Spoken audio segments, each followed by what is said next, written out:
भगवान शिव की एक रहस्यमय गुफा, जहां विराजमान है भगवान शिव का पूरा परिवार। जिसने भी रखा यहां कदम वो हो गया गायब। आखिर किसके डर से छिपे हैं यहां भगवान शिव? दोस्तों, लोगों की मान्यता है कि देवों के देव महादेव कैलाश पर्वत पर रहते हैं। लेकिन अगर मैं कहूं कि धरती पर एक ऐसी जगह है जहां सिर्फ भोलेनाथ ही नहीं बल्कि उनका पूरा परिवार वास करता है, तो क्या आप मानेंगे? शायद कम लोगों को इस बात पर भरोसा हो, लेकिन सच्चाई तो यही है। जम्मू कश्मीर के रियासी जिले में एक प्राकृतिक गुफा है जिसके अंदर भगवान शिव शंकर का पूरा परिवार रहता है, जिसका नाम शिव खोड़ी गुफा है। ये शिवालिक पर्वतमाला में है और शिव भक्तों के लिए एक प्रमुख तीर्थ स्थल भी है। भक्तों का मानना है कि भगवान शिव यहीं गुफा में छिपे हैं। इस गुफा के अंदर भगवान शंकर का 4 फीट ऊंचा शिवलिंग है। इस शिवलिंग के ऊपर पवित्र जल की धारा हमेशा गिरती रहती है। मान्यता है कि यहाँ दर्शन करने से भक्तों का स्वर्ग जाना तय है। इस गुफा की खास बात यह है कि इसे भी बाबा अमरनाथ की गुफा की तरह ही माना जाता है, क्योंकि जिस तरह से बाबा अमरनाथ जी की गुफा का शिवलिंग प्राकृतिक रूप से विराजमान है, ठीक उसी तरह से इस गुफा का शिवलिंग भी अपने आप ही बना है। इसे किसी ने भी बनाया नहीं है। अंतर बस इतना है कि यह शिवलिंग बर्फ से नहीं बना है। यह शिवलिंग चट्टान द्वारा लिए गए आकार की वजह से बना है, जिसे स्वयं भगवान शिव का आशीर्वाद मानकर लोग इसकी पूजा अर्चना करते हैं। शिव खोड़ी एक अलौकिक गुफा है, क्योंकि इस गुफा का रास्ता सीधा स्वर्गलोक की ओर जाता है। यहाँ स्वर्गलोक की ओर जाने वाली सीढ़ियां भी बनी हुई हैं और साथ ही इस गुफा का दूसरा छोर सीधा अमरनाथ गुफा की ओर निकलता है। द्वापर युग में श्रद्धालु इसी गुफा से अमरनाथ की यात्रा किया करते थे, लेकिन अब कलयुग में ये रास्ता बंद हो गया है।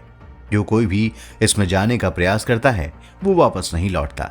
गुफा के अंदर कई प्राकृतिक चीजें हैं, जैसे नंदी की मूर्ति, पार्वती की मूर्ति, और सबसे आश्चर्य की बात तो यह है कि इस गुफा की छत पर सांप की आकृति भी बनी हुई है, जिसको लेकर लोगों का दावा है कि ये वही सांप है जो हमेशा भगवान शिव के गले में रहते हैं, यानी वासुकी सांप। इस गुफा को लेकर एक पौराणिक कथा भी प्रसिद्ध है। पौराणिक कथा की माने तो भगवान शंकर इस गुफा में तब आए थे जब भगवान शिव को अपना ही आशीर्वाद भारी पड़ गया।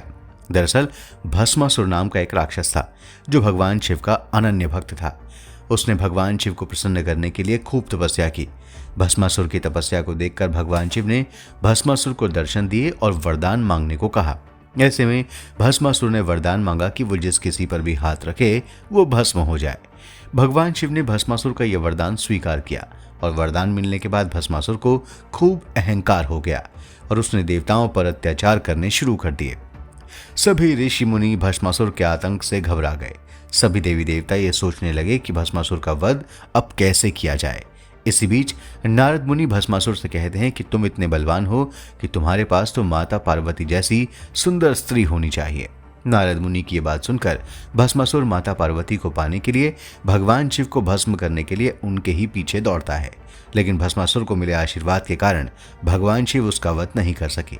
ऐसे में भस्मासुर से बचने के लिए भगवान शिव किसी स्थान की तलाश करने लगे और बाद में उन्होंने अपने त्रिशूल की नोक से पहाड़ों के बीच एक गुफा का निर्माण किया और अपने परिवार के साथ उस गुफा में छिप गए।